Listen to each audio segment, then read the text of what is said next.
بقالي 6 سنين مستحيل اشتري بودرة السحلب دي من بره ابدا، بعملها في البيت اللهم بارك بكميات. وبعمل بقى الحبايب بقى الماما والحبايب كلهم.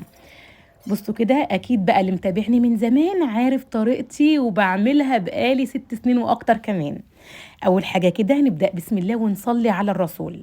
من كل حاجه نص كوبايه، نص كوبايه من دقيق الرز. عندك دقيق تمام، مش عندك هتجيبي الرز وتطحنيه كويس جدا وتنخليه. هتاخدي نص كوبايه، ونص كوبايه سكر بودر، ونص كوبايه حليب بودر، ونص كوبايه كريم شانتيه.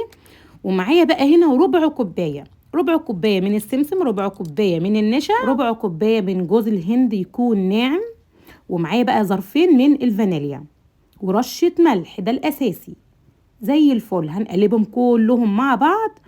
طيب، المقدار المظبوط لكوباية اللبن أو الحليب أو بمية اللي يعجبك، بس طبعا اللي بتطعمه أكتر كوباية الحليب. طبعا السكر على حسب الرغبة. وبنحط بقى لكل كوباية من الحليب معلقة كده كبيرة. اللي معايا هنا معلقة صغيرة، حطيت معلقتين مليانين كده كبار. وهقلبهم كويس جدا زي الفل. ونحطهم بقى على نار تكون هادية، وبإيدك بقى تفضلي تقلبي، عشان ده قوام الرز مع النشا. بيبقى معروف ان السحلب قوامه تقيل شوية.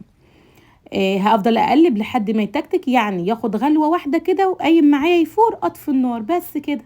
اللهم بارك على ريحته بقى ولا جماله. شوية سحلب قسما بالله سكر سكر. بصوا بقى، كريمي اهو. شايفين الكنكة اهي كريمي.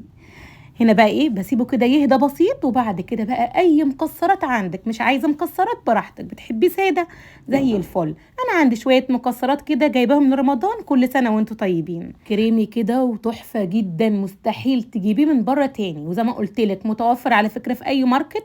الرز البودر اللي هو الدقيق، مش عندك هتغسليهم كويس جدا او تنقعيهم من بالليل وتصفيهم قوي قوي وتخليهم ينشفوا. وبعد كده اطحنيه في المطحنه ونخليه كويس جدا، وبألف هنا وشفا، وجربوه على ضمانتي. سلام عليكم.